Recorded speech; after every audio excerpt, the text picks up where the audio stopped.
Bonjour à toutes et tous, vous écoutez First Print, votre podcast comics préféré, et on se retrouve aujourd'hui pour une nouvelle émission de notre format On-Screen qui s'intéresse aux adaptations de comics sur les écrans, quels qu'ils soient.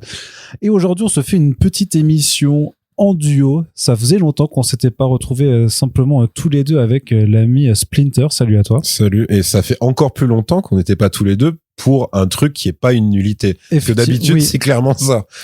Oui, d'habitude, c'est parce que c'est des grosses merdes et que personne n'a envie de les regarder. Clairement, c'est les trucs où Corentin dit, bon, je vous fais le Corentin Pédia à distance et vous m'impliquez pas dans cette merde. C'est ça. Parce que mon temps est trop précieux par rapport au vôtre. On apprécie à chaque fois le message qu'il nous laisse, mais non, c'est vrai qu'aujourd'hui, on n'est pas du tout là pour parler d'un truc nul. On est là pour vous parler de Invincible saison 4, qui est plutôt cool. Enfin, en tout cas, moi, c'est mon avis là-dessus.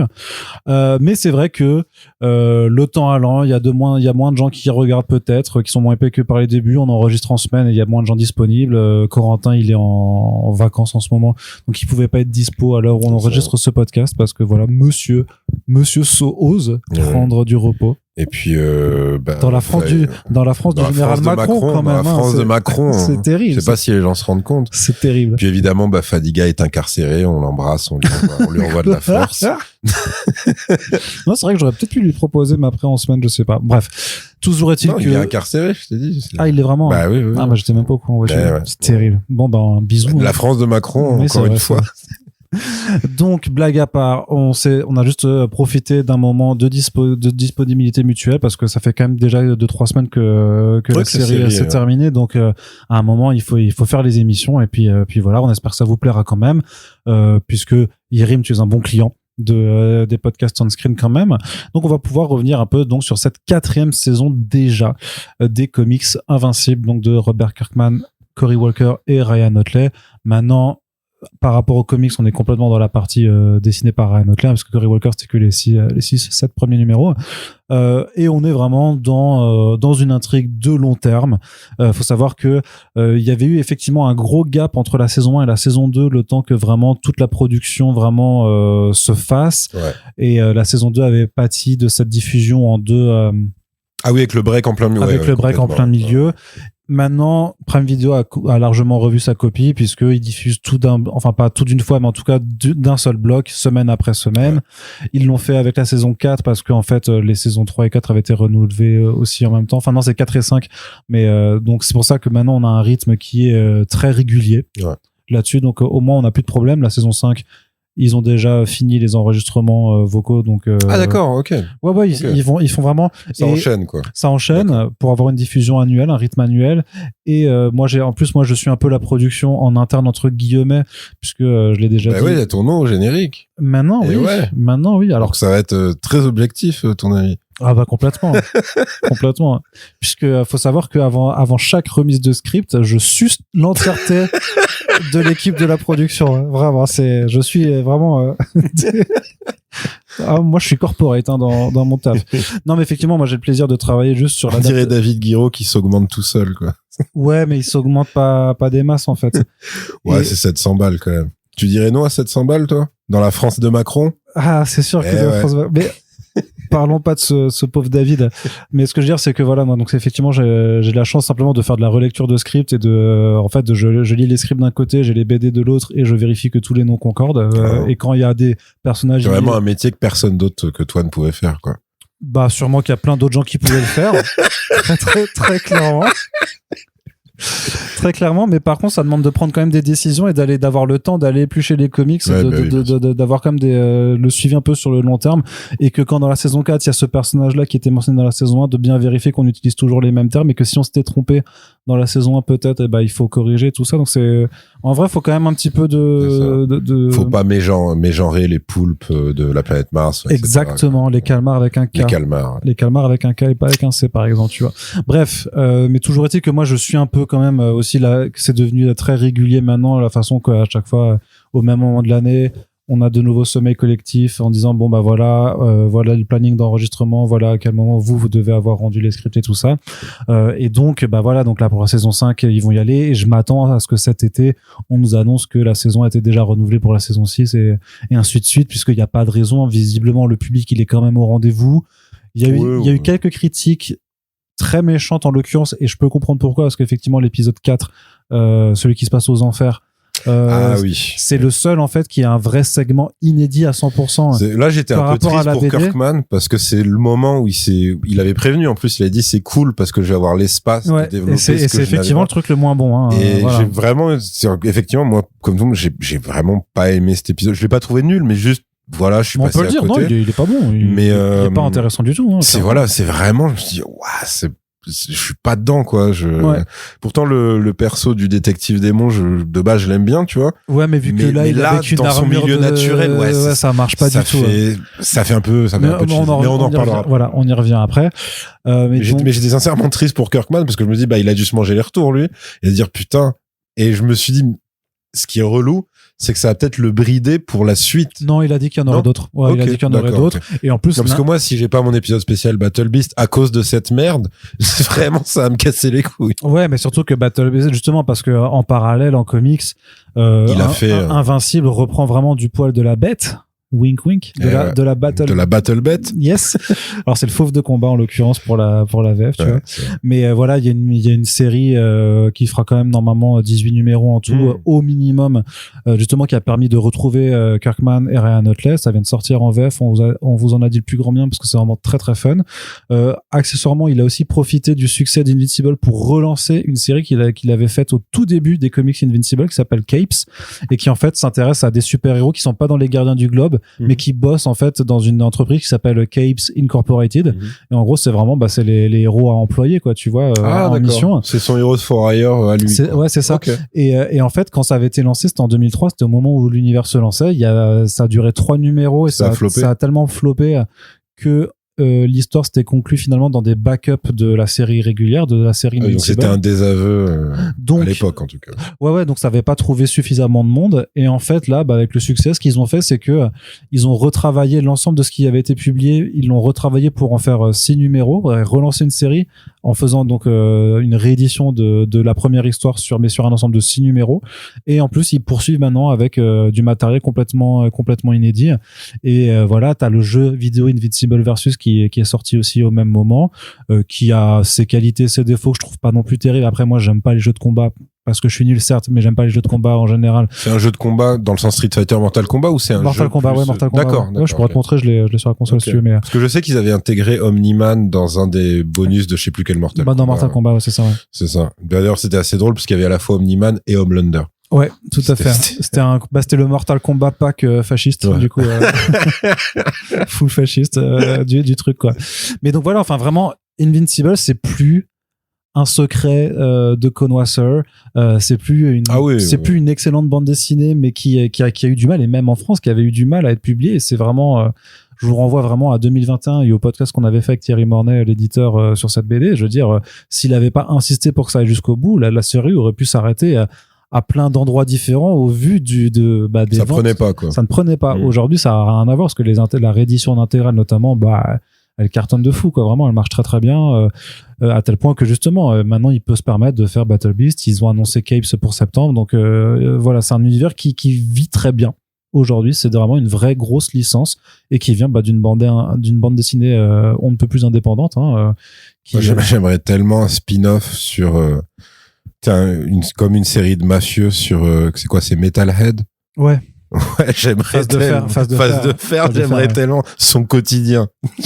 Ce serait incroyable. C'est ça, je sais pas, parce que c'est vrai que il se prend des microprocesseurs en guise de coke ou un truc comme ça. C'est vrai qu'il est tellement, mais il est trop bien. Il est trop bien. Il est vraiment trop bien. Mais bref, donc voilà, donc la saison 4 diffusée en début d'année, 8 épisodes. J'ai mal fait mes recherches avant que t'arrives, mais je voulais juste retracer jusqu'à quel numéro ça correspond. Ouais, mais c'est parce que c'est la Viltrumite War, concrètement, ça c'est vraiment le grand schéma narratif qui va occuper cette saison. Après, il y a quelques petits arcs au début, mais très rapidement quand même, on s'intéresse à la guerre vraiment qui va opposer Mark Grayson, son père et toute la coalition des planètes contre les Viltrumites qui restent encore, avec pas mal d'expositions aussi sur tout le passé de Viltrum. Donc voilà. On va pas faire de partie sans spoiler ou avec spoiler, puisqu'on est que tous les deux et que on méprise nos auditeurs, très clairement. Alors toi, oui. Moi, ça va. Moi, je les respecte un petit peu. Comme ça, on n'est pas à jour de la série, et ben on s'en fout. Mais non, mais la série, elle a achevé sa diffusion il y a 2 semaines à l'heure où on enregistre ce podcast. Donc voilà, tout le monde peut avoir accès à tout ce qu'on va dire. Donc, on vous le dit, regardez la saison 4, parce que dans la discussion qu'on va avoir, on va aller dans les détails de ce qui se passe. Après, c'est pour ça que moi je mets du temps, enfin que là tu sais j'ai pas fait de papier écrit, et parce qu'à chaque fois je me dis mais en fait moi je connais les comics très bien, donc c'est vrai que sur l'intrigue je peux pas faire l'intrigue c'est les comics en fait, donc je peux pas non plus être parce que c'est vrai qu'on est dans un des rares cas où l'adaptation est totalement drivée par le vrai créateur des comics, donc voilà. Et en même temps, il y avait rien d'autre à faire que d'adapter l'histoire. L'histoire, c'est 144 numéros. Il y a largement de quoi faire. Il y a pas mal de spin-offs. C'est pas ce qui a gêné d'autres séries ou d'autres films où ça aurait pu être très simple comme adaptation, et c'est complètement parti en couille. C'est vrai, Preacher par exemple, effectivement. Mais même, si on parle de Kirkman, il y a Walking Dead qui était plutôt pas mal. Oui, complètement. Si on faisait de la merde, c'est ok. T'as complètement raison. Et après la difficulté de Walking Dead, c'est que c'est très long.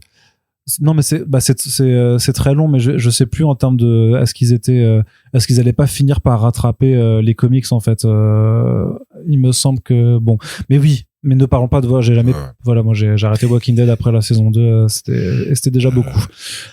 Mais donc qu'est-ce que je veux dire? Donc oui, c'est une intrigue qui est quand même très fidèle. Alors il y a des écarts. Est-ce que t'as été déçu du fait que les scènes du gouverneur n'étaient pas assez explicites à ton goût? Je suis pas allé jusque là en fait. Ah d'accord. Donc, oui, toi ça t'a juste dégoûté très vite en fait. Saison 2 la saison 2, il y avait pas encore le gouverneur justement. OK, donc il apparaît après, j'imagine. OK. Enfin, je crois. Je sais plus honnêtement. Non, j'ai arrêté très tôt aussi, donc moi je me suis arrêté parce que à la prison de mémoire Ah oui, il y a pas le tueur fou, il y a pas le psychopathe. Non, c'est le mec qui bute les 2 petites filles pour rien là. Non, c'est pas ça, c'est que normalement moi ça m'a dégoûté. Enfin, je veux dire j'ai pas de meurtre d'enfant à un moment, remboursez-moi quoi. Non, mais je sais plus parce que dans les comics de mémoire il y a sa femme meurt et dans la série elle ne meurt pas, ou en tout cas pas à ce moment-là. Plus tard, je crois que c'est décalé. Et voilà, et le truc c'est que moi quand sa femme meurt à la prison en comics ça m'avait marqué, j'avais fait tu détestes les femmes, donc là putain mais elle est encore vivante cette salope. C'est quoi ça? T'as cassé ta télé comme Mohamed Eni, t'as fait merde et tout. C'est à peu près ça, et ensuite je suis allé boire un coup avec mes potes de mon groupe d'Incels. Effectivement, c'est grosso modo c'est comme ça que ça s'est passé, mais j'étais en Alsace, j'avais le droit. Là-bas c'est un autre pays, on a le droit de faire ça, tu sais, c'était entre 2 ratonnades le dimanche aussi quoi, donc c'était pas pareil. Non mais je sais plus, ça m'avait pas plu parce que il y avait plus d'émotion. Et oui, non, par contre je détestais l'actrice parce que c'était la meuf trop relou de Prison Break, qui était déjà ultra relou dans Prison Break, et du coup j'avais un vrai problème d'élite faciès, clairement. C'est pas gentil pour elle, mais vraiment je la supportais pas, donc voilà, bref. Mais ce que je veux dire, c'est que voilà, effectivement, alors il y a quelques libertés qui sont prises avec les comics, ou quelques réajustements qui sont faits, qui sont plutôt bienvenus, comme le fait que, on en reparlera, mais que Tech Jacket là ce soit une nana et c'est pas un mec. Enfin, techniquement je pense que c'est même la fille du personnage des comics, j'ai l'impression que c'est ça qu'ils ont fait. Mais sinon c'est quand même très très fidèle à tout ce qu'est Invincible, et comme Invincible c'est un très très bon matériel de base, difficile d'avoir quelque chose qui ne soit pas très bon. Et pourtant j'ai des gens que je connais qui n'apprécient pas trop la série, donc c'est pour ça, pour la saison 5 j'essaierai quand même de refaire un truc collégial pour avoir aussi des gens qui n'apprécient pas. Mais en attendant, Maître Splinter, il n'y a que toi à la barre, et donc dis-moi un petit peu ce que tu as pensé de cette 4e saison. Moi j'étais plutôt satisfait, donc on va évacuer tout de suite. Oui, il y a un épisode qui pourrait être un hors-série, qui est l'épisode en enfer, qui est une énorme déception. Et qui est plutôt infernal. Infernal. Allez, je quitte le podcast. Non, mais je me l'explique pas trop, parce que c'est un truc qui avait l'air de tenir un peu à cœur au créateur, mais ça fait juste cheveux sur la soupe. Vraiment, c'est le truc commence et s'arrête, et tu dis ok, j'en ai rien à battre. Et en plus, même leur représentation de l'enfer, l'antagoniste, la démone, machin, ça m'a pas intéressé, j'en avais rien à péter. Genre, ça m'a rappelé, mais pour de mauvaises raisons, en fait, on dirait une version premier degré de l'épisode de Rick et Morty où ils vont en enfer, tu sais, avec les gens qui sont... je me rappelle. Du coup, ils sont tous en mode sadomaso et tout. Ok, ouais. Et ça m'a rappelé ça, mais genre sans l'humour et tout, sans rien. Enfin, si, il y a quelques petites phrases, parce que t'as quand même Marc qui dit, mais attendez, du coup, vous êtes le diable et tout, machin. Je dis, bah oui. Ah non, mais c'est pas ce que vous pensez, en fait. Il dit pas non plus, je suis un bon gars. Mais il dit, en fait, je suis pas le diable comme vous parlez du diable, quoi. C'est juste mon prénom, quoi. C'est juste mon prénom. C'est juste, attends, c'est mon prénom. Genre, mon taf, c'est ça. Et puis, du coup, si la Terre existe aussi, c'est un peu grâce à moi. Enfin, tu vois, il a vraiment tout ce truc. Mais mis à part ça, je trouve il s'amuse pas beaucoup en fait avec ce décalage, il s'amuse pas trop, même visuellement, tu vois. Enfin, il s'amuse pas de ouf avec cet univers qui normalement tu peux vraiment faire plein de trucs, quoi. Je veux dire, c'est surtout l'enfer, que c'est quoi. le côté, c'est des démons qui ont un peu tous la même gueule avec et des armures moches. Des armures dégueulasses. Enfin, moi, c'est vraiment ça parce que autant Damien Darkblood. Les scènes d'action sont pas bien en plus dans cet épisode. Parce que Darkblood, je l'aime bien, effectivement, ce côté un peu pastiche d'Hellboy au début, qui enquête un peu. Et là, en fait, c'est juste un gars en armure qui se bat contre un gay en armure. Non, un démon en armure. Ah d'accord, j'ai compris un gay en armure. Non, pas du tout. Bah les auditeurs remettront en arrière. Je crois que t'as dit un gay en armure. Non. Si, je te jure. Peut-être tu voulais dire un gars en armure. Ah, ou un gars en armure. Okay. Ah oui, un gars en armure. Okay, alors pardon, c'est ça, oui. Ouais, mais fais gaffe quand même. Mais... Putain, il va réussir à me piéger un jour quand même. Je l'aurai un jour, je l'aurai. Mais quel est le rapport avec sa sexualité, quoi, vraiment. Non, un gars en armure, effectivement, effectivement. Bien joué, Yerim, bien joué. Il réussira un jour. Mais donc, victoire de plus pour Bibi. Yes, mais le truc, c'est que, voilà, c'est juste un type, voilà, tu pourras pas m'avoir. Un type en armure, mais en armure lambda, moche, qui se bastonne, et tu fais, bah oui, mais c'est pas du tout le personnage qu'on a apprécié dans la saison 1, en fait. Donc, c'est triste de dire ça, il y a un manque d'imagination pour le coup. Ouais. Autour de cet épisode, de la représentation de l'enfer, des combats, des pouvoirs, tout est très banal. T'as déjà vu, et les trucs banals que t'as déjà vu dans le reste des comics et donc de la série, il arrivait toujours à les twister un minimum. Dire les trucs des calmars, tu l'as déjà vu évidemment. Oui. Mais il en fait quand même à chaque fois quelque chose d'assez intéressant. Ça devient un enjeu pour certains personnages, on va y revenir, enfin, etc. Parce que les calmars, les flaxans, à chaque fois, effectivement, et pareil, c'est parce que dans les comics, c'est aussi des ennemis récurrents. Donc, effectivement, à chaque fois, ça change un petit peu. Et là, c'est vrai qu'on a eu des scènes souterraines, notamment dans la saison précédente, c'était avec Doc Sismic, qui qui mettait vraiment à mal tous les gardiens du globe avec les hommes magma et tout ça. Donc là, tu retrouves cet environnement, t'as de nouveau des hommes magma aussi.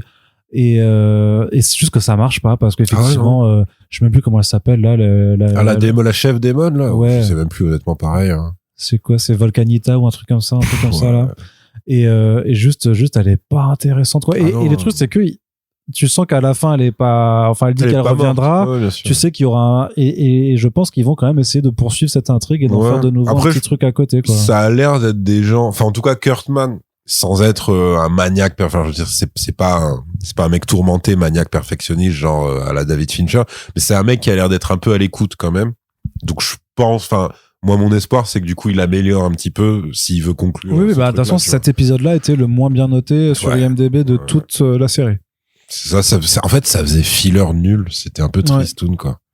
Mais du coup après donc une fois, voilà, donc ça on l'a évacué. Voilà, on l'a évacué. Si on est sur ce qu'on peut appeler clairement l'intrigue principale, alors déjà l'humour sur le running gag sur Allen qui baise à côté de de Omni-Man, et Omni-Man qui en peut plus.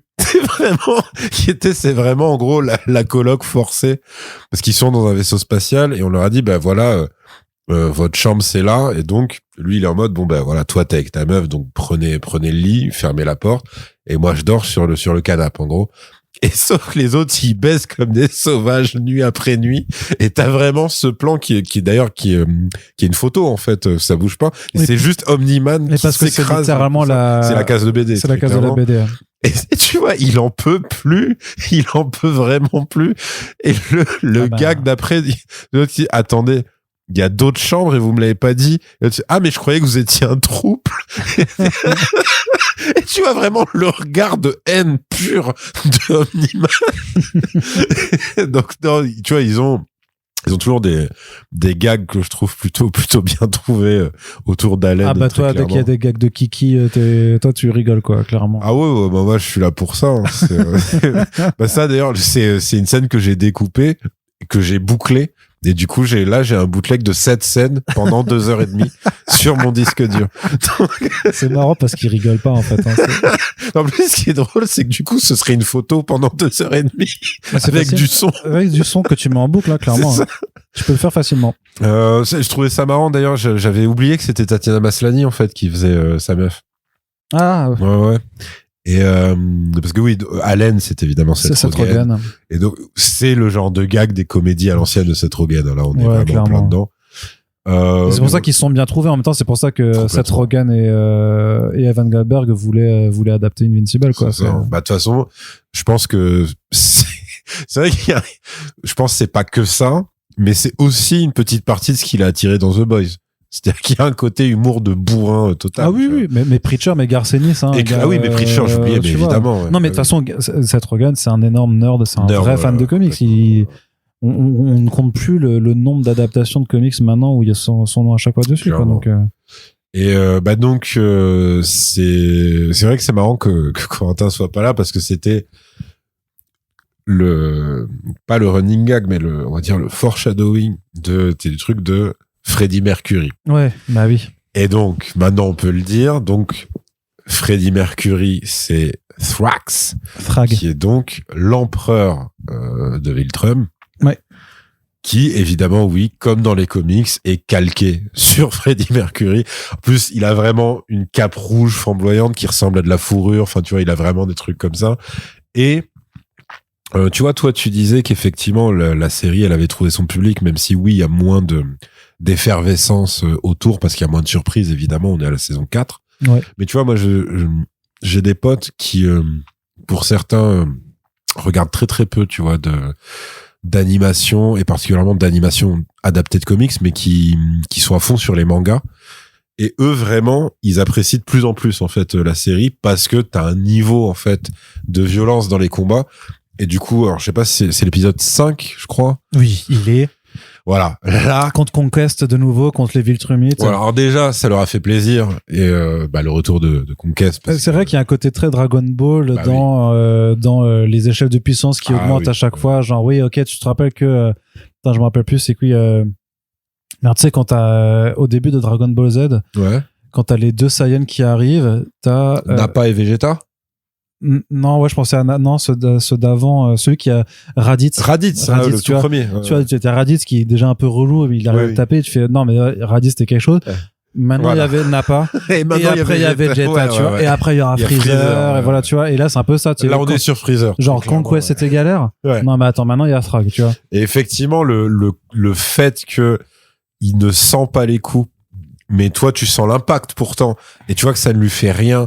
Et que lui, on t'explique, il dit non, mais en fait, lui, c'est pas Conquest qui s'entraîne depuis l'enfance. Lui, en fait, c'est un gars, il est génétiquement plus fort, quoi qu'il se passe. Et en plus, il s'entraîne depuis l'enfance. Et c'est notre boss. Donc, t'es là, tu fais, ouais, le flashback sur Viltrum, c'est quand même fou. C'est-à-dire que, donc, évidemment, t'as le fin mot de l'histoire sur le traître, donc qui est le supérieur hiérarchique, pour faire simple, de Allen, et donc qui gère la Confédération Galactique, la coalition galactique, et en gros moment Nutella quand même, parce que c'est vrai que d'ailleurs c'est des répliques de Seth Rogen, ça c'est Allen à chaque fois qui dit, je crois qu'ils ont un nom pour ça, tu sais, quand il s'enlève, il s'enlève la beubare et que du coup il reste juste la moustache. Il dit ouais non mais on l'a vu faire ça et tout. Du coup c'est un vrai Viltrumite machin. Et surtout que c'est quand il s'arrache les vêtements et qu'en fait il est ultra stock, il commence à défoncer d'autres Viltrumites et ça pour le coup c'était les réactions. Ça a un peu redonné un semblant d'effervescence sur les réseaux, un peu comme à l'époque de la saison 1. Avec des gens qui étaient surpris et choqués, parce que t'avais vraiment des gens, tu vois, qui faisaient carrément des mèmes sur Thrax dans l'épisode 4. Thrag, pardon, oui, c'est pas un X à la fin. Non, c'est DG. Thrag dans l'épisode 4, et genre là, ils mettent un chaton apeuré, parce qu'effectivement, vu qu'il ne se tape pas dans l'épisode 4, t'as l'impression que bah c'est un peu une merde, tu vois. C'est-à-dire que lui, en plus, Épisode 5, pardon. Épisode 4, c'est justement celui qu'on a évacué déjà. Oui, pardon, oui. Donc c'est l'épisode 5. Et vu qu'il ne se mêle pas au combat, et qu'en plus les Viltrumides se font clairement poutrer, et donc ils battent en retraite comme des merdes, il y a tout le monde qui dit, ok, Srag, épisode 5, genre un petit chaton apeuré, Srag, épisode 6, et là, genre, t'as un ours ou un loup-garou, je sais plus quoi, et effectivement, l'épisode 6, où là, il participe. Non, c'est l'épisode 7 du coup, mais la grosse baston, c'est dans l'épisode 7. Mais attends, il se passe quoi dans le 6 alors? Bah, ils font les préparatifs justement pour après, oui, t'as des scènes parallèles qui se passent sur Terre ou je sais plus quoi, là, ouais. C'est l'épisode 7, celui de la grosse baston. Et donc, ils mettent épisode 7. Et alors là, c'est-à-dire que déjà, t'as à peu près le même niveau de violence et de choc, même si t'es au courant de l'histoire et tout, parce que ce qu'il fait à Oliver, c'est ultra chaud. C'est-à-dire que Oliver étant suffisamment naïf pour croire qu'en fait il peut alors, il se dit pas qu'il peut le terminer, mais il dit au moins je vais le taper, ça va lui faire mal, ça ne sert à rien. Il lui arrache le bras, il lui éclate à moitié le visage, la gueule, le ventre, enfin vraiment t'as juste des lambeaux de chair et de sang qui flottent dans l'espace. Enfin c'est vraiment en plus lui il a le côté eugéniste fou à ce moment-là. Oui, donc lui il est en mode toi t'es un bâtard en fait, t'es une abomination, tu devrais pas exister. Et alors je dis il va lui faire un truc sale, et effectivement il lui fait du très très très sale, limite ça fait presque passer ce qu'a fait Conquest comme un truc de ça c'était juste un passage à tabac en fait. Là t'as affaire à un gars, il a pas le temps, donc t'as ça. Et puis surtout c'est potentiellement le meilleur rôle de méchant de Lee Pace du coup, parce que c'était quand même Ronan l'accusateur qui est un méchant de merde, même s'il était dans un film qu'on apprécie qui était Les Gardiens 1, dans un film qu'on apprécie pas qui était Captain Marvel, mais c'était c'est toi qui dis ça hein. Bon, c'était pas foufou quand même. Oui, mais c'est toi qui dis parce que avec ta haine notoire des femmes, on sait pourquoi des femmes blondes. Oui, en plus, et blanches. Et ouais. Et des féministes. Voilà. T'as tout. T'as tout. Hein. La totale. Mais, et de Brie Larson. Oui, bah, pourquoi pas. En particulier. Pourquoi pas. Mais, voyez The Room, d'ailleurs, si vous l'avez loupé à l'époque. C'était juste Room, d'ailleurs. Parce que The Room, c'est le truc. Ah oui, The Room, c'est l'horreur. Enfin, c'est l'horreur, c'est le nanar. Avec, Wiseau. Enfin, de Tommy Wiseau. Mais Room, c'est effectivement un très bon film, oscarisé de mémoire, en plus. Complètement. Mais en gros, je trouve que c'est un bon choix parce qu'effectivement, c'est un mec qui est tellement puissant, il a pas besoin de s'énerver. Bah oui. Lui, il est juste terrifiant de base. Et effectivement, dans le flashback, quand il prend la place de l'ancien empereur qui a été tué par le traître, le premier truc qu'il fait, donc alors déjà, il décapite au pif un Viltrumite en disant bon, toi, j'aimais pas ta gueule, je te fais pas confiance.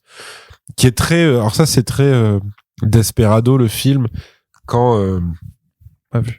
Ah, ça te plairait, ça, je pense. Oui, bah, il y a Salma Hayek, non? Oui, il y a Salma Hayek. Voilà. Donc, bien sûr que ça me plaît. Mais non, putain, c'est le bon côté de Robert Rodriguez. C'est vraiment le côté polar sanglant au Mexique, quoi. Ok. Et t'as, du coup, le parrain local, qui commence à voir que ces hommes se font buter jour après jour. Il dit, bon, ça suffit. Maintenant, ça va falloir commencer à être un peu plus rigoureux et tout.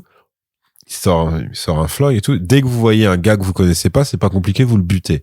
Et là, il dit, par exemple, ce gars-là, lui, je le connais pas, je l'ai jamais vu, en tout cas, je m'en souviens pas. Il prend un gun au mec à côté de lui. Alors déjà, t'as tous les autres qui s'éloignent du mec qui vient de monter du doigt. Et le mec fait, non, mais en fait, bam, bam, bam, il le tue. Bah, Trag, il fait ça à l'échelle d'une planète. C'est-à-dire qu'il fait ça, il décapite, tu crois que c'est fini, que c'était un coup de pression pour la foule de Viltrumides qui reste. Parce que le coup du traître, c'est qu'il leur a foutu un virus sur la gueule, qui les a décimés. C'est-à-dire que pour le coup, lui, il les a génocidés et tout. Et en gros, mais je veux dire, pas comme à Gaza, c'est-à-dire c'était pas des innocents, quoi. Et en gros, le truc, c'est que l'autre dit, bah, si on a vécu cette attaque, c'est parce qu'on était faiblards. Donc, débarrassez-vous des faibles. Et du coup, t'as des Viltrumides qui s'entretuent pendant... On te fait comprendre que ça dure quand même plusieurs jours, minimum. Et donc là, il a l'élite des combattants qui reste. Et ça, c'est sa première action quand il prend le pouvoir. Donc t'imagines que le mec, très clairement, il va pas rigoler avec les autres si c'est comme ça qu'il traite son propre peuple. Parce qu'il a, pour le coup, il a un peu le côté... alors pas Vegeta, mais plutôt le daron de Vegeta ou le daron de Sangoku, c'est-à-dire... Végétaux. Non, c'est pas du tout ça, Végito, c'est le... un des noms alternatifs de la fusion Vegeta. Non, mais j'ai dit végétaux. Oui, mais il s'appelait pas comme ça non plus, en fait. Dans ma réalité, si. Ouais. Mais il a quand même ce truc d'attachement au-delà de la conquête, au-delà du côté mégalo et du côté de la survie de sa race, ouais. Survie de la race la plus forte et tout machin. Il a ce truc de Viltrum, c'est ma mission, c'est ma vie, c'est mon combat, hein, tu vois. Et ce qui explique d'ailleurs, on y viendra après, sa réaction quand il se passe une certaine chose. Mais il a un peu le truc de Zod dans Man of Steel, tu vois. Il dit, mais en fait, moi, je ne suis... Mon existence, elle n'est qu'au service de Viltrum. Et c'est uniquement ça qui me drive. Et en fait, aucune vie ne peut compter plus que la toute-puissance de Viltrum et tout. Alors, il m'étonne clairement quand il dit... genre limite je verse une larme à chaque mort Viltrum. Non, pas vraiment. C'est pas vraiment ce qu'on nous a montré dans ton flashback, mais ok. Mais il a vraiment ce côté plus que déterminé, on va dire. Et donc lui il est d'office terrifiant, et c'est pour ça quand je reviens à Lee Pace, c'est que ce côté menaçant sans l'être, et typiquement son dernier dialogue avec Mark au dernier épisode, sans rentrer dans les détails, non, je sais qu'on est déjà en partie spoiler, mais parce que comment dire, ce sera plus intéressant de le mentionner après, ce qu'il lui dit, ce qu'il lui met dans la gueule comme choix impossible. Et quand il lui dit you have no choice and yet you must make one, qui est effectivement la réplique des comics dans mon souvenir, ça veut tout dire. C'est-à-dire qu'effectivement, ce qui lui met comme dilemme, c'est impossible, c'est-à-dire c'est inacceptable en fait, mais tu peux rien faire en fait, donc fais ton choix, et sinon de toute façon je vais ravager ta planète, et là pour le coup je vais tuer tout le monde. Et donc voilà, lui c'est très très bonne incarnation, comme on était très content d'avoir Jeffrey Dean Morgan pour Conquest. Je trouve que Lee Pace fait du très très bon taf en voix originale. Du coup, malheureusement, je pense que toi comme moi, on n'a peut-être pas vu la VF, donc je ne sais pas si c'est à ce point-là, s'ils ont le même ton. Ouais, ça marche plutôt bien. J'ai regardé quelques épisodes. Okay, moi, je l'ai fait en, tu vois, je suis pas si loyal que ça, en fait, parce que j'ai beau bosser sur la VF, je la regarde pas forcément en VF. Okay. Mais parce que, je suis un énorme, un enculé, on peut le dire. Ouais, comme Reggie le gorilla, quoi. Tu méprises les gens qui regardent la VF. Tu leur jettes des tomates quand ils sortent du cinéma. À la différence près que j'ai pas la fame de Reggie le gorilla. C'est vrai. C'est bien triste. mais du coup, j'ai une âme. Donc, c'est peut-être mieux. Non, parce que je veux dire, c'est que j'alterne, en fait, effectivement, pour voir un petit peu. Et en vrai, si, la VF, elle rend super bien. Okay, je trouve vraiment cool. qu'elle est de bonne facture, quoi. Là-dessus, il y a pas, c'est Benoît Dupac qui est à la direction artistique, et il a l'air de plutôt bien réussir son taf. Je sais pas dans quelle mesure il y a beaucoup de gens qui regardent en VF ou pas. Je sais pas du tout si tes potes fans d'animé, par exemple, ils regardent en... Non, c'est des enculés, ils regardent tout en VO. Ok. Mais et du coup, eux, ils étaient en mode épisode 7, niveau de violence incroyable. Mais et pourtant, c'est pas parce que si on fait un aparté sur la violence, pour moi, c'est pas le plus violent en tant que tel. En réalité, alors, si je précise, c'est qu'ils ont vraiment apprécié les combats. Moi, je dis violence, en fait, c'est les combats. Ils étaient très très satisfaits. Pas dans le sens action teubée, parce que sinon ce serait des fans de Mortal Kombat 2, ce qui n'est pas le cas. Mais en gros, ils ont vraiment kiffé le respect en fait accordé aux scènes de combat, où c'est pas juste on expédie il y a les gentils, il y a les méchants, il se trouve que là les méchants gagnent un petit peu, fin de la scène. C'est non, il y a de la chorégraphie, il y a de la surprise, l'attaque en fait de l'équipe de Viltrumite, qui sont parce que putain, la décision de Trag de dire les cadavres qu'on a nous-mêmes tués et qu'on a subi du coup les cadavres du virus aussi. Yes, ouais. on les enterre pas, on les brûle pas, on les fout en orbite autour de notre planète pour nous rappeler. Ouais, parce qu'il y en a trop, quoi. Et il y en a trop. C'est-à-dire qu'en fait, ça te fait, tu vois, la ceinture de Saturne, bah, tu mets ça, mais en cadavre, c'est Viltrum. Donc tu dis, ok. Et en fait, les mecs se cachent, ils font semblant d'être des cadavres pour attaquer l'équipe de Mark et Omni-Man. Et eux, ouais, c'est vrai que c'est bien mené, c'est bien adapté, bien découpé par rapport au comic, je trouve. C'est un peu... Et ils étaient très satisfaits vraiment de la tenue de l'épisode, ouais. Non, tant mieux pour eux, du coup. Mais ce que je veux dire, c'est que... Ouais, t'as dit vraiment ça en mode, ouais, bon, des fans de manga, excuse-moi, mais moi en fait, c'est les comics, monsieur. Je suis un petit peu supérieur. Bah, c'est bon, ils ont déjà 50% du marché de la BD en France. Ils vont pas en plus nous casser les couilles. Exiger ma considération. c'est bon. Non, mais ce que je veux dire, non, c'est qu'en termes de violence, ouais. Alors déjà, je trouve qu'effectivement, le premier flashback par rapport au moment où le virus est dispersé, je crois que c'est dans l'épisode 2, celui-là, du coup. Hein. Ouais. Ah, quand ils se mettent à vomir du sang. Ouais, tout ça. Mais en fait, ça va encore, mais c'est après, effectivement, les scènes avec les monceaux de cadavres dans toute la ville. Ah, t'as des fosses communes partout, t'as des montagnes de cadavres. Et puis après, effectivement, cette image qui est complètement zinzin de faire une ceinture, vraiment une ceinture d'astéroïdes, mais de corps, en fait. C'est vraiment une image qui est ultra marquante, qui est vraiment ouf. Mais par contre, non, il a raison. Eux, ce qu'ils ont vécu de leur point de vue, et même au point de vue démographique, c'est un génocide planétaire. Oui, clairement, clairement. Et non, mais par contre, c'est dans l'épisode 5 sur la fin du combat contre Conquest. Donc ils se remettent, ils se remettent des trucs. Ouais. Et puis Et puis voilà. Et puis finalement, en fait, Conquest donc transperce le bide de Mark. Putain, pendant que lui est en train de l'étrangler. Et en fait, ils sont tous les deux au sol. Et en fait, en gros, ce qui se passe, c'est que c'est un vrai match entre les deux. C'était que lequel va clamser en premier. Ouais, c'est ça. C'est que Mark doit absolument continuer de l'étrangler. Et Conquest, pour essayer de lui faire lâcher prise, en fait, lui tire les boyaux du bide. Et la scène, elle dure 4 minutes. Je sais pas, elle est ultra longue. C'est vraiment la chasse au trésor du bras de Conquest. C'est ça dans le bide de Mark qui ne s'arrête pas. Et je sais que l'intestin humain fait 7 mètres de long, je sais plus combien, mais même vu avec ça, à aucun moment, là tu dis, mais il en a trop là des intestins, il y a plus rien à tirer, quoi. Ou alors il lui sort tous les autres organes et là, techniquement, Mark, il meurt, quoi, tu vois. Et la scène, elle est longue et t'as les bruitages et tout. Et là, j'étais là quand même, alors ok, je suis un mal alpha et tout ça, j'encaisse et tout. Clairement, moi je suis un Viltrumite, tu vois, il y a pas de souci. Bro, tu vois, je suis un peu dans le... Bienvenue dans le podcast de The Deep et Black Noir. T'as la ref. That's beta mal shit, bro. C'est ça, c'est complètement ça. Franchement, est-ce que faire des câlins et des bisous, c'est pas complètement gay? Flowers. C'est ça, vraiment, au secours, quoi.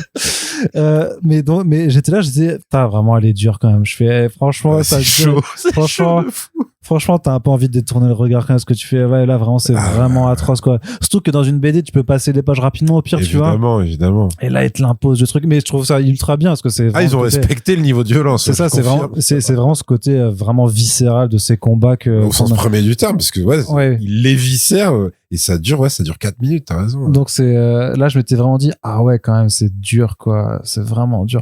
Mais oui, dans l'ensemble, après, sur l'action, sur de l'animation. Oui, ils étaient très contents du retour de Conquest, évidemment. Bah oui.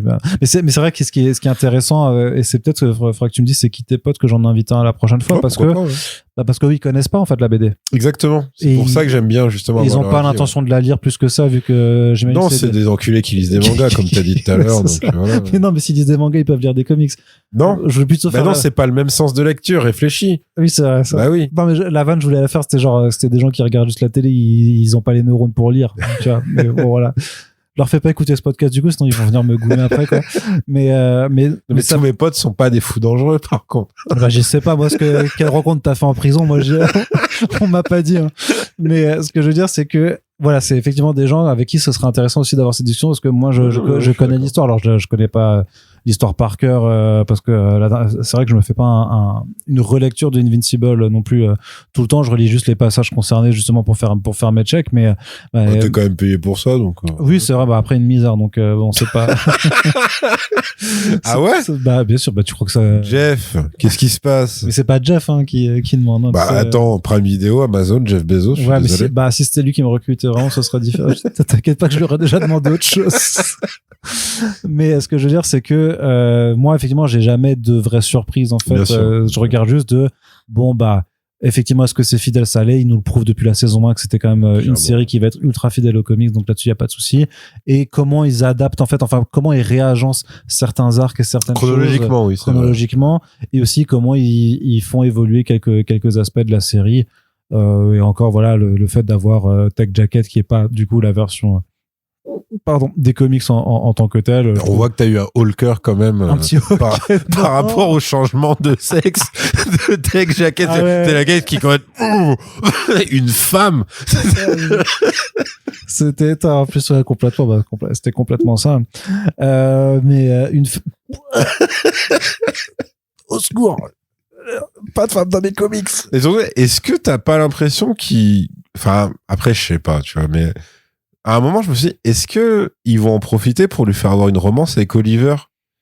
Parce qu'à un moment, je me suis vraiment posé la question. Non. Je sais pas, il y a un petit moment dans le vaisseau où tu dis, ouais, ils ont l'air d'avoir à peu près le même âge, ils s'entendent bien, je sais pas. Ils pourraient. Après, tu pourrais dire que c'était juste une séquence de remplissage pour dire, voilà. Oui, c'est juste d'avoir deux jeunes héros. Deux jeunes. Puis, je pense vraiment qu'ils ont gender swap juste pour féminiser. Ah non, je dis pas que c'est pour ça. Non, mais moi je pense pas que c'est pour ça. Non, mais moi je pense qu'ils l'ont fait juste pour compenser le fait que la BD de base est quand même très masculine aussi et qu'ils se sont dit, on va essayer de mettre des héroïnes là où on peut leur mettre sans trahir la BD, mais justement en adaptant et en modifiant 2-3 trucs, ce qui marche super bien pour le coup parce que là dans cet univers c'est quoi, c'est Zoé Deutch, non? Ouais, ça doit être ça, ouais. Je trouve qu'elle fit pas mal justement avec ce côté Alors, ce qui est un peu bizarre avec son personnage, c'est que ce qu'ils arrivent ce serait un peu un ratage par rapport aux comics, c'est que t'as pas vraiment l'impression qu'elle est si puissante que ça. Elle fait un peu erreur de casting quand ils sont en mode on a pris vraiment ceux qui peuvent terminer un Viltrumite. Non, je te dis pas. Attention. Techniquement, il y aurait personne à part Allen et. T'as Battle Beast quand même dans leur team. Oui, c'est vrai que t'as Battle Beast aussi. Ouais. Bon, Marc évidemment. Non, quand même. Tu vois, évidemment le motard de l'espace qui a quand même le flingue qui est on va dire le Deus Ex Machina. C'est le rayon de la mort. Ouais. Voilà, c'est ça.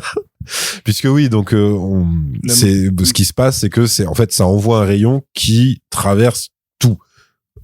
Toute matière impossible et imaginable, tout. C'est-à-dire si le mec te tire dessus et que t'es dans son angle de tir, c'est fini, tu ne peux rien faire, ça s'arrête là.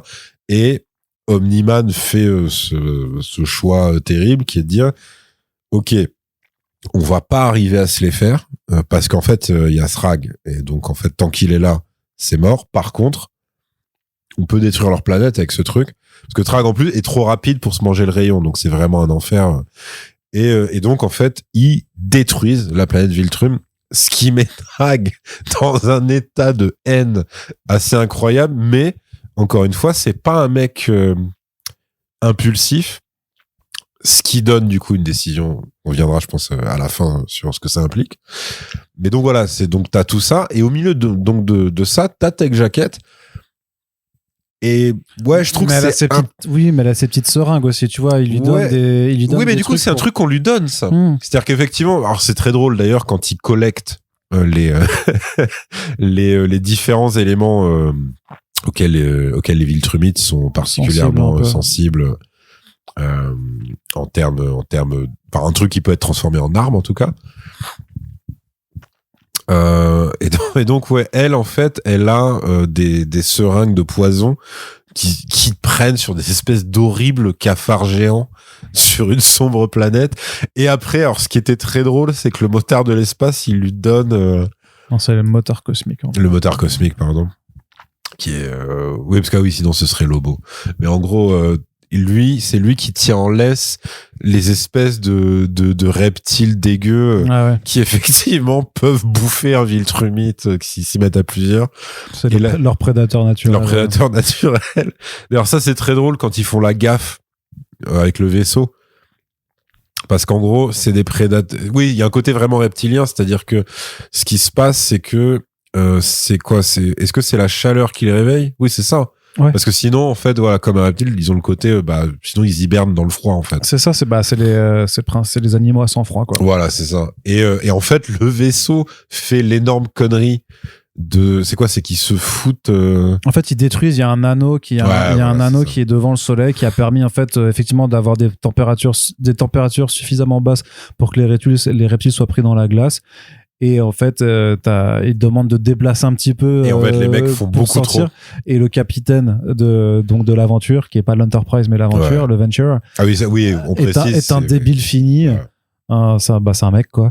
Et du coup, il pète le truc, il fait exploser et forcément, là, il se retrouve Nolan et son père se retrouvent sur une planète avec 12 000 reptiles en train de se réveiller. Nolan et Allen, pardon, pas Marc, pardon. Nolan et Allen qui se retrouvent avec tous les reptiles en train de se réveiller et ça leur met une grosse galère pour essayer d'en récupérer. Effectivement, c'est l'épisode 2, je crois, justement, où ils essaient c'est ça. Ils font le tour de la galaxie, en fait, des galaxies même, pour aller récupérer le poison, les reptiles, le motard. Et le motard cosmique. Des sacrées retrouvailles entre Omni-Man et le motard. Parce que du coup, tu comprends, c'est quoi, 50 ans oui, t'as très longtemps qu'ils se battent. Non, plus d'ailleurs, parce que oui, les Viltrumides vivent très longtemps, donc en fait, potentiellement. Mais c'est un des personnages d'un de ses bouquins, en fait. Voilà, il a caché les indices, machin, et en fait, t'as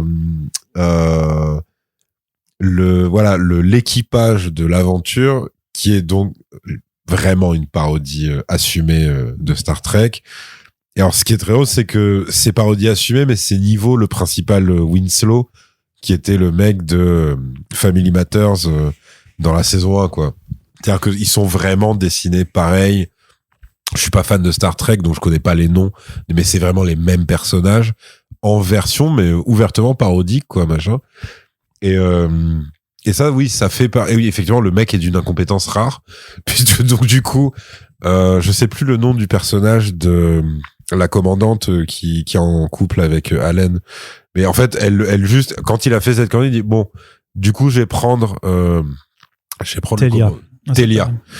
Télia qui lui dit bon, je vais prendre le commandement parce que là en fait tu fais n'importe quoi. Ça fait vraiment plusieurs fois. Ouais. Tu n'as aucune compétence et le vaisseau est merdique. Oui. C'est le pire vaisseau qu'ils ont. Ça tombe en ruine. Enfin vraiment, t'as des espèces de gags. Parce que c'est vrai que c'est peut-être un truc sur lequel on insiste pas assez. C'est aussi une série qui te fait rire, tu vois, et c'est fait exprès quoi. Donc t'as ça. Je trouve que t'as toujours le personnage de Debbie qui est respecté. Ouais, il est cool. Il est vraiment cool. Ouais. Parce que elle, pour le coup, alors qui dans mon souvenir était peut-être pas si étoffée que ça dans les comics, mais peut-être que je pense qu'en comparaison, effectivement, tant de pages et tant d'écrans, effectivement, il lui accorde plus d'importance. Hein. Parce que vraiment, quand Nolan revient. Oui, ce qu'elle lui met dans la gueule, en fait, c'est normal, tu vois, parce que c'est quand même, on rappelle qu'elle était là quand il disait oui, j'aime ta mère, mais plutôt comme un animal de compagnie. Elle lui renvoie ça.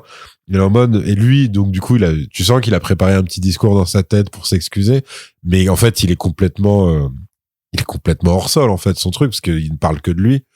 Et elle est en mode, non, mais en fait, je t'arrête tout de suite. C'est là, t'es en train de me parler pour te sentir mieux. J'en ai rien à foutre. T'as vu ce que t'as fait et tout, machin. Et après, du coup, quand elle se met une déterre pour aller voir Oliver, quand elle ramène sa petite valise et tout. Alors, ce qui est d'ailleurs bizarre, c'est qu'il dit, ouais, mais du coup, on va rejoindre le vaisseau. Tu dis, mais elle respire pas dans l'espace, la meuf. Elle va juste exploser. Qu'est-ce que tu fais? Quand il part dans les airs avec elle, il fait quoi, en fait? C'est complètement con. Oui, mais elle a pas un dispositif. Elle a rien. Il la prend dans ses bras comme as.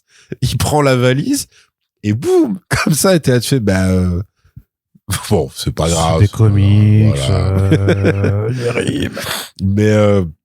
Mais voilà, bon, j'ai beaucoup aimé le retour de Face de Fer juste parce qu'il est drôle, en fait. Ouais, mais c'est ça, parce que c'est vrai qu'on s'est beaucoup concentré en fait sur la deuxième partie de la saison qui effectivement est sur la Viltrumite War, mais tout le début de la saison au final, c'est de faire réintervenir des personnages réguliers. Il y a une nouvelle invasion de Kalmar qui part des égouts de la ville et qui à chaque fois menace de tourner au désastre total. Il y a un coup de chance de fou avec du coup il s'appelle plus Robot maintenant, il a pris le nom du mec qui l'a cloné, mais bon, c'est Robot en fait. Enfin, c'est juste que Robot, c'est le même esprit à chaque fois. Ouais, mais lui, il se fait appeler par sa contrepartie humaine qui est. Effectivement, lui. Rudy. Ouais, Rudy. Enfin, on va dire le nouveau Rudy, on va dire. Lui, en fait, s'il prenait pas sa douche au même moment que Monster Girl, techniquement, en fait, t'as ça nouveau une invasion de merde. Ça pouvait repartir, ouais, bien sûr. Mais en fait, c'est pas mal parce que en fait, ce que j'aime bien avec cette saison, c'est que parce que le premier épisode, il y a Dinosaurus aussi. Oui, ils amorcent. Qui reviendra aussi plus tard, quoi. Mais en fait, c'est vraiment le passage de la BD et le passage de l'histoire où la question de la moralité vraiment est, où c'est là vraiment où Invincible se démarque vraiment des comics de super-héros mainstream. C'est que c'est là où vraiment il aborde frontalement la question de la moralité, de est-ce qu'à un moment donné, il faut pas réellement tuer la menace pour l'éliminer. Et c'est ce que fait Invincible, c'est notamment avec le Calmar, il finit par tuer machin. Quelque part dans l'enfer aussi, il a passé ce cap et il finit par tuer je sais plus comment on va jamais retenir le blast de ce personnage. Je pense. Non, mais j'ai Démonica en tête, mais c'est pas ça, quoi. C'est parce qu'on a un truc en rapport avec la lave, quoi. Donc c'est différent, quoi. Mais voilà, c'est effectivement à chaque fois est-ce qu'en fait il ne faut plutôt que d'avoir des vilains qui reviennent, est-ce qu'il faut pas y mettre un terme définitif, alors qu'il était contre ça au départ, parce qu'Oliver avait un peu cet aspect-là dans la saison 3 et justement Marc disait non, on peut pas faire ça, on est des super-héros, on peut pas s'abaisser, voilà. Etc. Et là, avec tout ce qui s'est pris, tout ce que lui a pris, surtout que c'est un univers où sa meuf aussi, elle s'est fait arracher, elle prend très très cher, sa famille se fait constamment très grosse discussion avec le daron, la daronitude qui met dans la gueule en mode whisky, non, cigare, non, je suis pas, ok, et qui après lui dit juste, tu te rends compte que si tu sortais pas avec ma fille, elle se serait pas se fait éventrer comme une merde. C'est ça. Et le mec, il est abattu. Mais c'est pour ça, et je trouve que c'est une des meilleures choses d'Invincible, en fait, c'est d'avoir vraiment questionné cette vraie interrogation sur les grands pouvoirs, les grandes responsabilités, mais et d'aller jusqu'à un certain point, quoi. Et le fait, effectivement, à la fin, l'autre premier des Calmars, faut le buter, parce que sinon l'invasion, elle s'arrêtera jamais. Mais en même temps, il a conscience qu'il bute un innocent. Ouais, c'est sûr. Et que après, et les autres héros sont choqués. Ouais. Ils sont choqués. Et effectivement, t'as ce truc de Rudy après, qui gerbe un Calmar, mais qui heureusement se fait écrabouiller par Monster Girl, et qui là se met à réfléchir sur un truc qui va donner quelque chose bien plus tard. Il se dit, mais en fait, on n'est jamais sûr si on les tue pas définitivement, genre ça ne s'arrête pas, et même quand on n'a pas conscience, en fait, ils peuvent niquer la terre et tout, parce que là, c'est-à-dire que les Calmars, ils sont multipliés à un niveau tel que s'ils franchissent une certaine limite, c'est fini. C'est-à-dire qu'ils sont trop nombreux, donc ça c'est plutôt pas mal. Et puis pareil, du coup, Conquest, Conquest, il faut le buter. Il faut le buter tout le temps, quoi. Les Viltrumites aussi, il faut les buter, et même à la fin, on va détruire la planète aussi, en fait, parce qu'en fait, c'est la seule façon de les arrêter. Et à un moment, il y a pas, vu qu'en face, ils n'auront aucune limite, à un moment, c'est pas en allant le combattre sur le terrain des idées et en allant voter qu'on les. C'est vrai que si on reste sur mon analogie, comme quoi Conquest, c'était Jean-Marie Le Pen, tu dis effectivement, quand il se réveille et qu'il fait, qu'est-ce qu'il dit? Full. Ouais, les cons, il fera les cons. Le con, il m'a laissé en vie. Et il lui faut 3 secondes et demie pour s'évader. Il défonce toute la base. Il se retrouve dans l'espace, à poil, avec un bras en moins. Et effectivement, après, c'est la revanche et c'est compliqué. Ce qui donne un très beau gag de post-gène. Parce que, tu te rappelles pas de ça? À la fin de l'épisode où t'as justement la vraie mort de Conquest. Oui, quand il pointe sur les tombes. Tu sais, Omni-Man, il lui a quand même fait une tombe et tout. Machin. Ce que d'ailleurs Oliver ne comprend pas, parce que c'est vrai qu'il y a aussi ce moment d'intrigue qui n'en est pas. Ils sont juste dans l'attente que Marc reprenne du poil de la bête et tout. Dans l'épisode 6, Du coup, Omni-Man vit avec Oliver pendant plusieurs semaines. Oui, ils ont un petit peu de temps père-fils. Temps père-fils. C'était ému, ça. Non, j'ai pas connu mon père, donc. Je voulais te parler de tes enfants que t'avais abandonnés, mais ça va, on était sur le même registre. Non, je déconne. En plus, je l'ai connu, mais pas longtemps. Mais en gros, ils font le zoom sur la tombe. Sauf qu'il se passe rien. C'est juste pour te dire non, il est bien mort. On va pas vous faire justement le truc. Pourtant, il y a des traces de pas à la fin sur ce dernier plan. En fait. Mais non, il y en a pas. Si, je te jure. Sérieux? Ouais, je te jure. Donc je me demandais. Ah non, moi je l'ai vraiment pris pour le gag gratos, justement, qui se moquait de ce genre de scène. Bah, je suis plutôt d'accord avec toi, mais j'ai pas spoté les pas, je te mens pas, j'ai pas.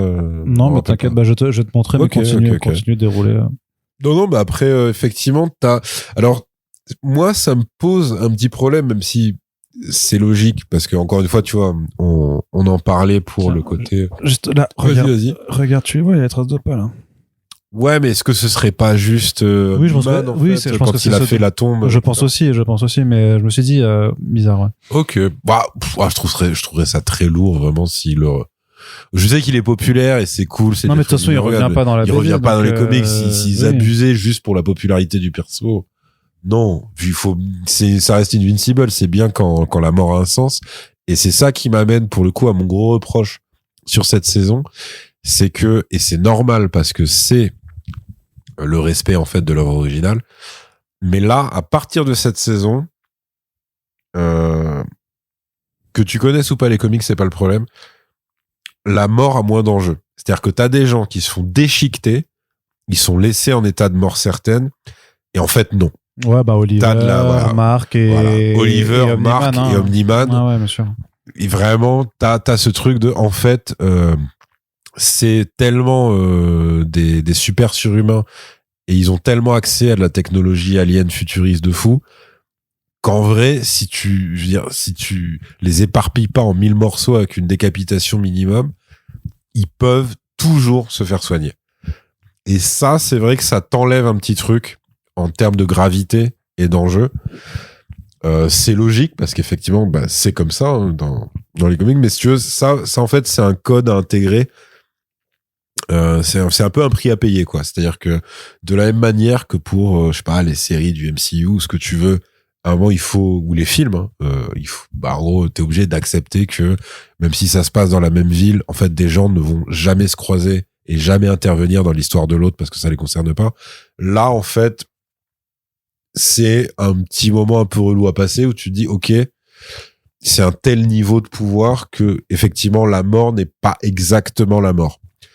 Voilà, donc ça, c'est vrai que ça peut faire perdre de l'intensité quand même. Ouais, mais et ça fera pas parce que attention, voilà. Non, parce qu'il y a d'autres personnages qui vont prendre encore très cher par la suite, hein, voilà. Vraiment. Donc c'est pour ça.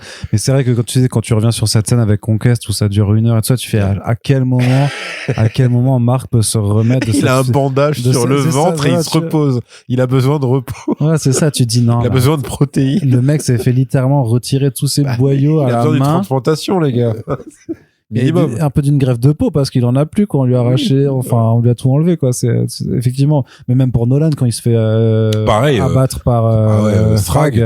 Ah oui, c'est pareil. Là aussi tu dis effectivement, et c'est vrai que mais après bon c'était pareil en BD aussi quoi. Tu vois, bien sûr, c'est pour ça voilà, ça c'est le moment où oui t'as ce côté. Mais qui est très manga aussi, hein. Je veux dire, les morts dans les mangas, frère, ouais. c'est quand même un délire très très spécial. Après, moi, je dis pas ça, je me respecte. Donc, ouais, bien sûr.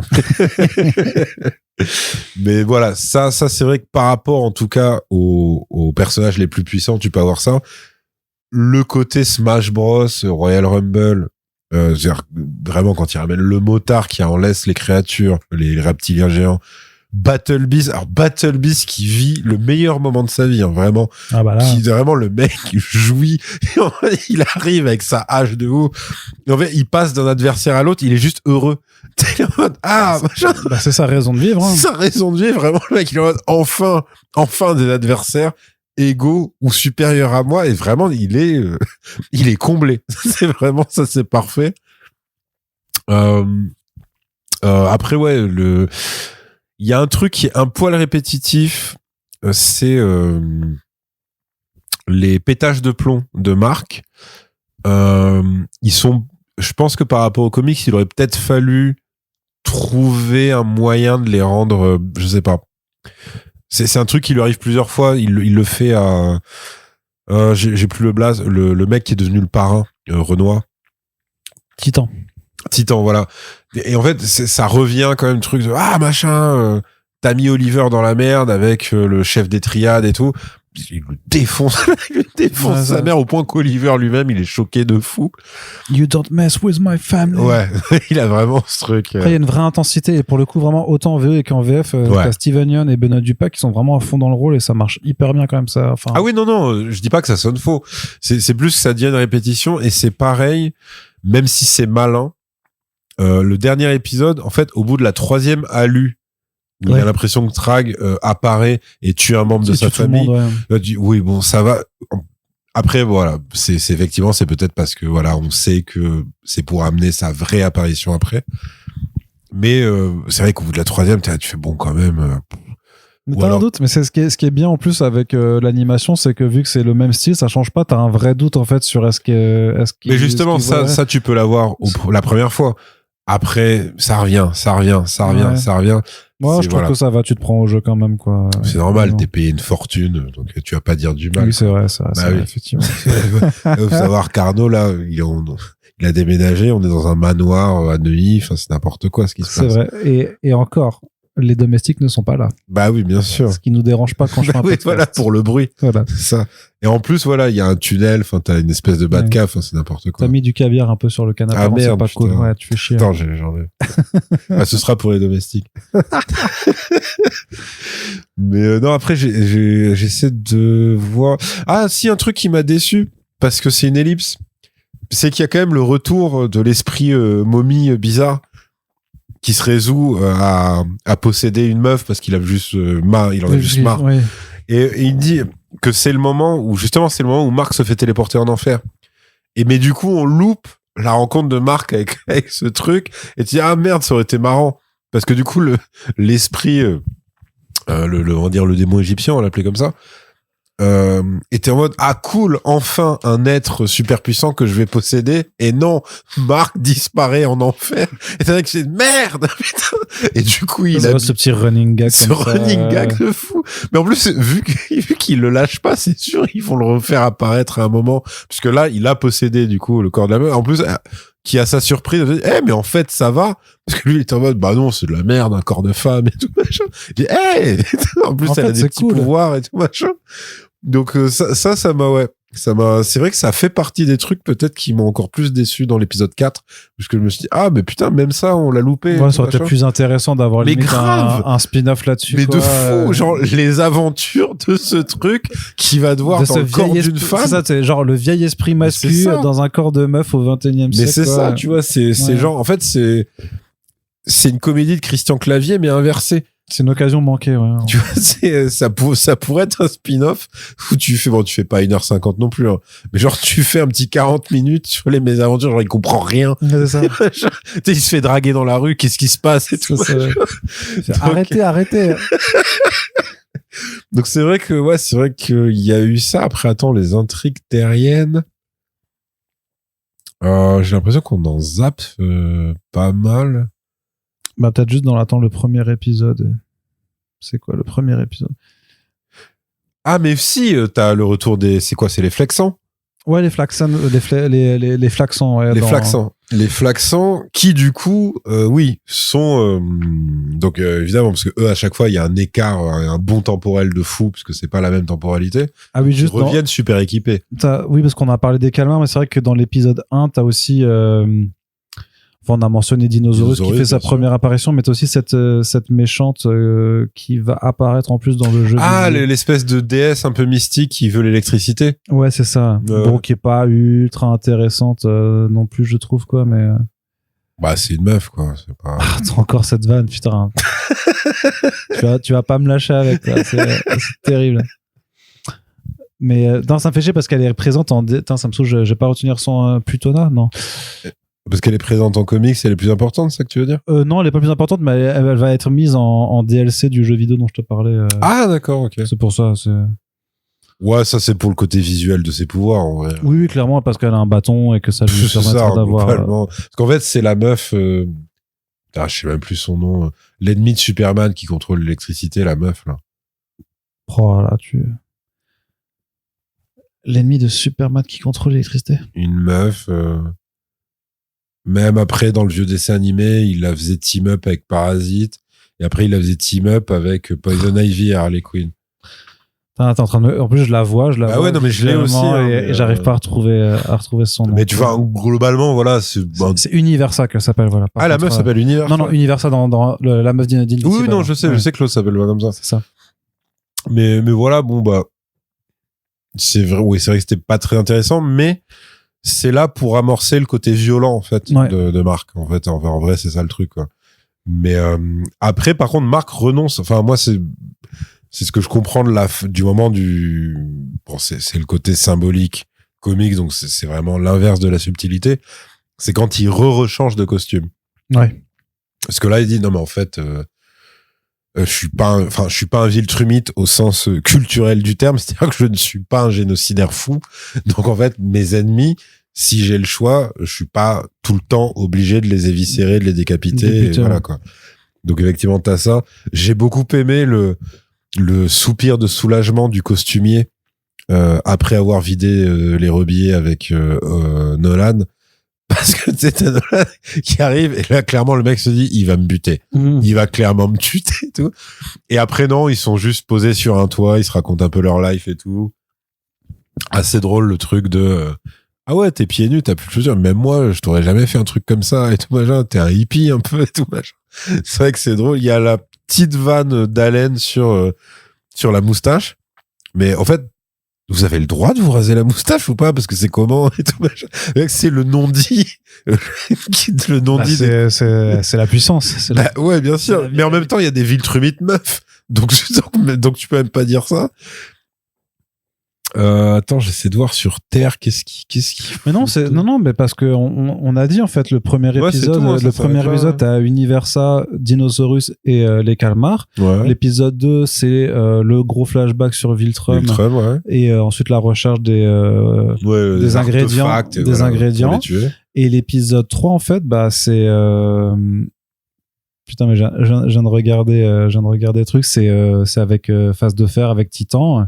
Ah oui, ouais. Et voilà, et après l'épisode 4, c'est les enfers. L'épisode 5, c'est la grosse baston avec Conquest. La 6, on se rétablit. La 7, la méga ville Trumitoire. Et le 8, c'est on revient sur Terre et on aborde la suite. Donc au final, ça va assez vite. Et après, c'est ça qui est cool aussi, c'est que ce dont je suis... C'est pas trop long. Ouais, mais ce qui me rend content aussi...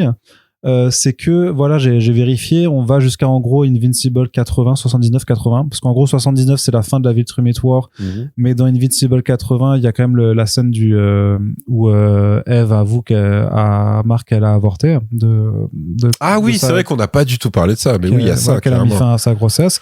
Donc voilà, donc ça s'arrête grosso modo à 80, et en plus dans 80 c'est là où Dinosaurus va refaire son apparition. Voilà, on va comprendre qu'il est important, quoi. Voilà, et ouais, que c'est un vrai putain de personnage, quoi, clairement. Et donc mais en fait moi je suis content aussi parce que ça veut dire que grosso modo on est au numéro 80, Invincible c'est 144, donc je pense qu'on est à la moitié du chemin. Si on rajoute à chaque fois un petit épisode fill-in, je pense qu'on fait 8 saisons en tout, ce qui me paraît plutôt bien. Et surtout c'est que pour moi c'est que voilà, une fois que la Viltrumite War est passée, on est quand même dans une autre phase aussi du récit, où on n'est plus dans la menace ultime. Ok, on a compris c'est Viltrum, maintenant que la guerre est finie, et tout ça, à quoi on fait allusion. Et c'est là aussi ça devient de plus en plus intéressant, et c'est là où les gens qui connaissent pas vont se rendre compte de pourquoi Invincible sur le temps long c'est vraiment devenu un truc assez formidable. Oui, parce que c'est très complexe, parce qu'en fait voilà du coup le final c'est que le moment où tu penses si tu connais pas, tu vas dire une énième hallucination où il est traumatisé par Srag et tout. Alors attends, je fais une digression. Aussi c'était cool le côté santé mentale, où t'as Invincible qui comprend en fait qui va pas bien, et si seul qui lui dit t'es pas obligé de me parler à moi, mais en fait en gros il a ça de lui dire toi et Oliver en fait vous êtes des enfants soldats, vous êtes traumatisés. C'est pas une honte et tout machin, t'es pas obligé de m'en parler, je sais que tu me fais pas confiance et qu'on a eu des problèmes toi et moi et tout, mais il y a des experts en fait à qui tu pourrais parler. Effectivement à un moment Marc revient vers lui et lui dit Tu sais, tu m'avais parlé de gens et tout. Et en gros, voilà, il va y avoir le côté thérapie qui potentiellement, la prochaine saison, pourrait être plus étoffé que ce qu'on avait dans les comics, quoi. Mais oui, donc tu crois que si tu te dis ok, il est encore en train d'halluciner, Trag et tout machin, et sauf que non, Trag est vraiment sur la planète Terre, et là tu captes que c'est pour ça qu'il les a pas vraiment déchiquetés, c'est qu'il s'est mis à se dire ok, donc on n'a plus de planète, on est grosso merdo même entre 20 et 30 et tout machin, parce qu'en plus ils se sont fait aussi je crois que c'est 37 le chiffre exact. Okay. Mais... Qu'est-ce qu'on fait? En fait, on va sur Terre et vu que ça a marché pour Nolan avec une terrienne, en fait, on va faire la même et c'est comme ça qu'on va faire perdurer la race Viltrumite et tout. C'est sûr que ce sera une race bâtarde par définition, donc ils vont quand même perpétuer. Mais lui, il considérait que c'était Oliver le bâtard et qu'en gros, quand ils ont envoyé Nolan sur Terre, d'ailleurs, c'est vrai que ça donne un dialogue assez drôle avec Allen qui est en mode. C'était déjà pour repeupler. Attends, mais du coup, ta mission, c'était de baiser à droite à gauche sur toutes les planètes que tu croises et de voir là où ça marche. C'est ça. Avec en plus le dessin qui est bien reproduit avec Nolan qui a un regard gêné sur le côté et tout en mode on dit comme ça, c'est sûr. Mais et en gros, la décision finale de Trag, c'est ça. C'est on s'incruste sur Terre et on fait des gosses.